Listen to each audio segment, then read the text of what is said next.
We have just arrived at the Döseme Bogazı, which for me is one of the most evocative and interesting sites in southern Turkey, and you could call it the gateway to Pisidia, because it's the point at which the road, which came from the south coast, reached the edge of the Pamphylian plain and took the easiest possible route up into the mountains. And I think behind me you can see the road going up between the pass in the hills. Döseme means a paved track, a paved road, Boaz referring to the pass itself, and the well-known area known as Döseme Altar, where the carpet production comes from, is the area below the pass, below the Döseme, and takes its name from this particular piece of ancient road.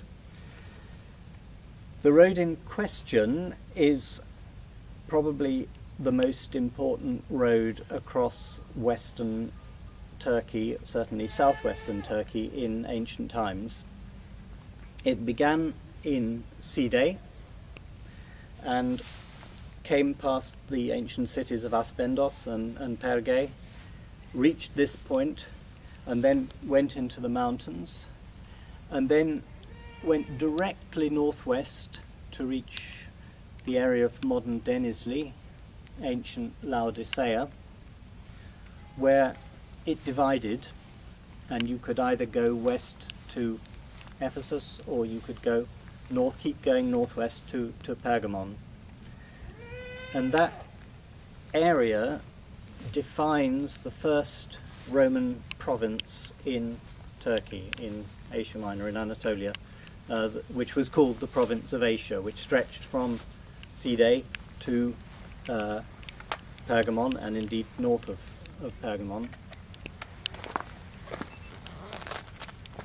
But the road certainly has an earlier history, because it followed a natural route, and the Hellenistic kings, when they controlled Asia Minor, or in the time of Alexander the Great before that, certainly this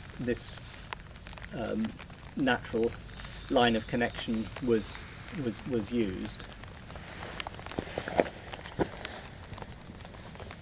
The earliest remains that we find here are probably from the pre-Roman period. We've just noticed as we walked up from where we left the jeep down there a major wall built large blocks without any mortar, which looks to be one of the earliest features of the site. Could well be some sort of early Hellenistic structure designed to control the road. Further up the pass there's a fortress, a Kale, overlooking the road, which also is a Hellenistic strong point, helping to secure this area. But most of the remains that are to be seen here today are much later in date. They belong to the Roman period or the late Roman period, that is to say 1st, 2nd century after Christ, or even more, the 4th to 6th centuries AD, when there are several churches were built. There's one on the slopes just to the left of me here, just behind where the camera is standing. Other churches in the area of settlement to the right, and yet again more signs of churches at the top of the pass, so from the 5th and 6th century. So around this road, important road settlement, there grew eventually possibly a small city. We're not certain what its name was. Some people suggest that it might be a place called Maximianoupolis from the 4th century onwards, but that's by no means a certain identification. The most significant building here is the one on my left, which is a large enclosed structure with a courtyard and rooms around the courtyard. And this appears to be what the ancient term for it was a mansio, which means a place where you stayed, a way station. And we know that Roman roads especially were equipped with way stations for official travellers, for soldiers carrying messages, for people taking, yes, as I say, for official travellers rather than for the general public.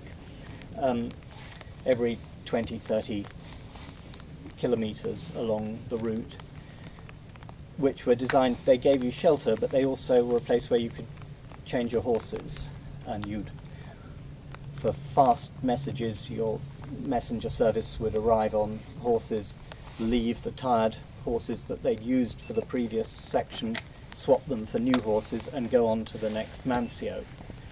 And the Roman Empire depended very heavily on this system of the communications that could be maintained through this system, which enabled them to send persons, messengers, goods remarkably rapidly from one end of the empire to the other, or from one end of Turkey to the other in this case. And the Döseme Bogazı is particularly important because this is really the only surviving mansio, as far as I know, in the Roman Empire, where you can actually see the whole building and very easily imagine how it looked. Archaeologists have excavated structures by roads which they interpret to be similar way stations, but this one is standing intact. It's never been excavated, and I think anybody passing can see from its position what its function is likely to have been. So this rather formal building served official traffic. There probably would have been a couple of junior military officers in charge of it. They would have had stable hands, people to look after the horses, a small staff, if you like, of officials and functionaries, and they would have maintained maybe somewhere between 20 and 40 mounts or horses, mules or horses anyway, to be used by official travellers and kept in the compound. So that was the sort of the backbone of the system. Of course, most of the passengers, the traffic, the travellers who came through would not have been officials. They would have been people going about their ordinary business, travelling from one city to another, trading goods between one city and another. And it's those people who really create the rest of the settlement.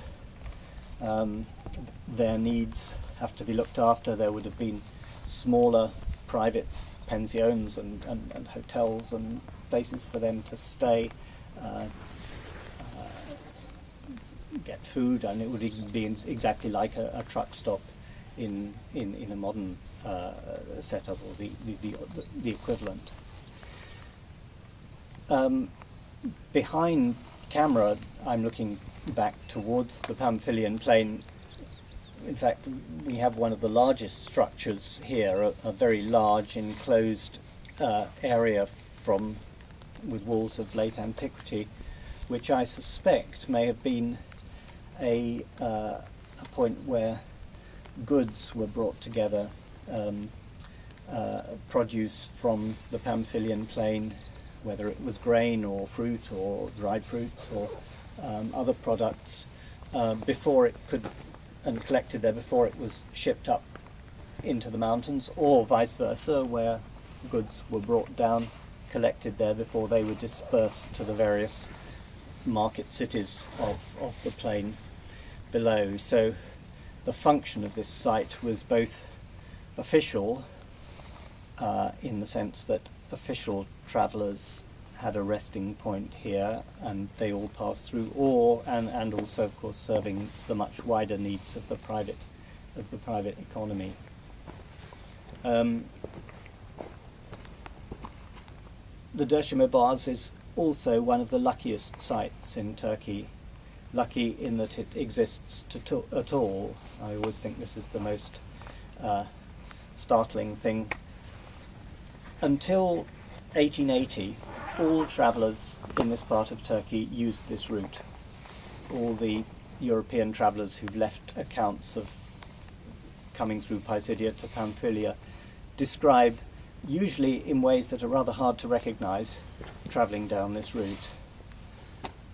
Then in the 1890s, the Ottoman authorities decided to build a new road across the mountains, and by great good fortune they decided not to build it here, so they built it a few kilometres to the west, crossing the higher Çubuk Boğaz, and that way all the traffic was displaced from this route to a route further to the west, and this route fell into disuse except for transhumant groups who've always used it for moving their animals from the lowlands to the highlands, and was forgotten for the best part of 100 years.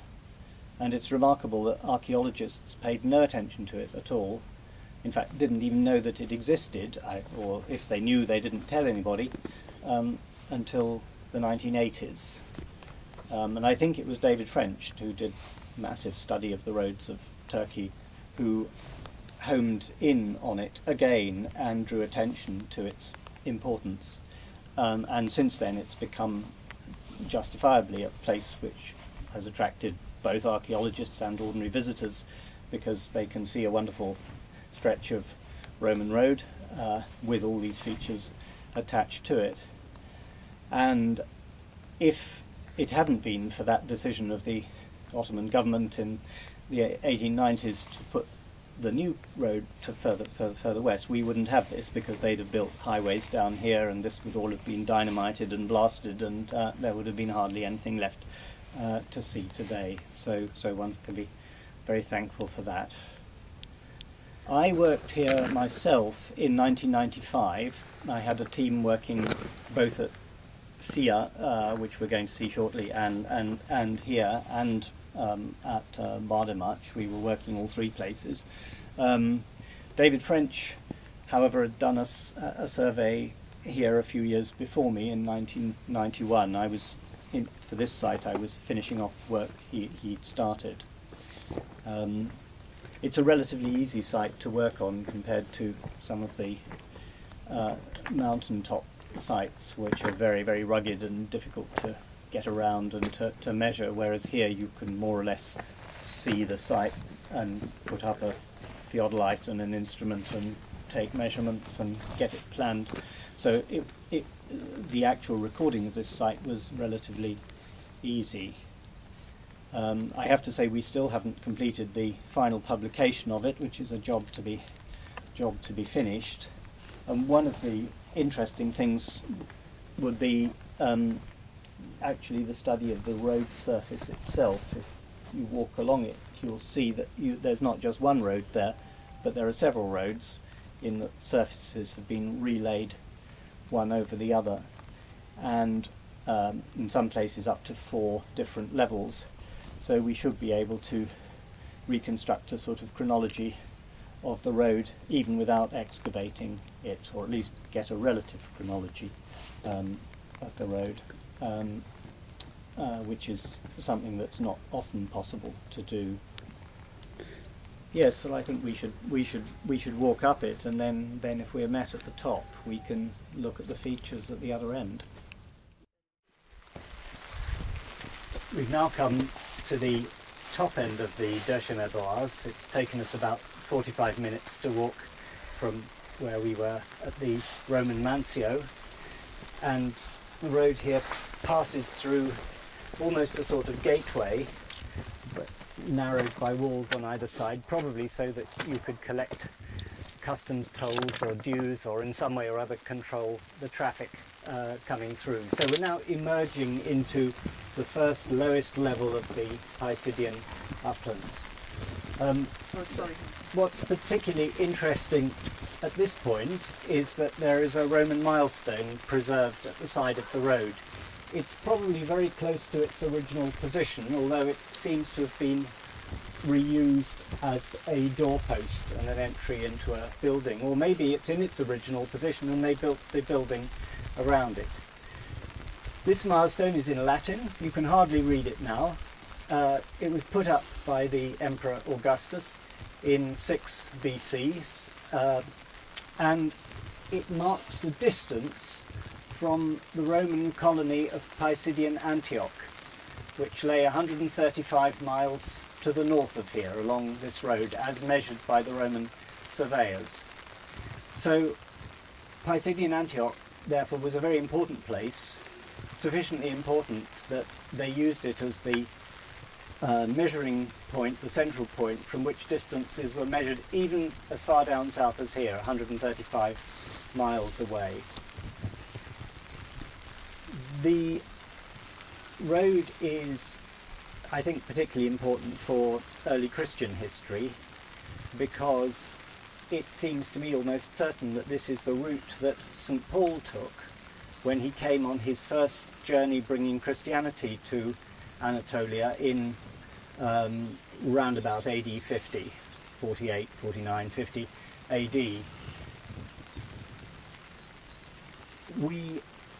There are two reasons why he probably took this route. First of all, it was an excellently engineered Roman road which ran from the south coast, from Perge, which is where he landed when he came on that journey, to Pisidian Antioch, which is the first place which the Christian account tells us that he stopped at.